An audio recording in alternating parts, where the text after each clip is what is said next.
Bakti sosial bernama Gerakan Ramadan yang digelar Karang Taruna Karya Bangsa bersama Desa Parungsea, selain untuk bersilaturahmi juga sebagai bentuk berbagi di bulan Ramadan dengan anak-anak yatim. Menurut Ketua Karang Taruna Karya Bangsa Parungsea, Rifki Firdaus mengatakan, kegiatan Karang Taruna dan Desa Parungsea digelar selain untuk bersilaturahmi, juga membangun rasa persaudaraan dan kebersamaan, berbagi dengan anak-anak yatim untuk sedikit meringankan beban mereka.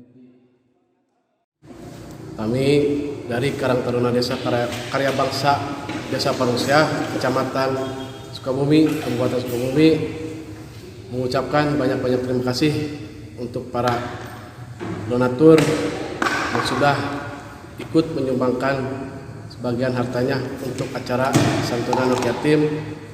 Hari ini alhamdulillah di Desa Parungsea kita menyantuni anak yatim sebanyak 40 anak yatim yang ada di 11 KRW. Sedangkan menurut Kepala Desa Parungsea Muhammad Munir mengatakan pihaknya mengapresiasi kegiatan Karang Taruna yang peduli menyisihkan sebagian rezekinya kepada anak-anak yatim yang membutuhkan. Assalamualaikum warahmatullahi wabarakatuh.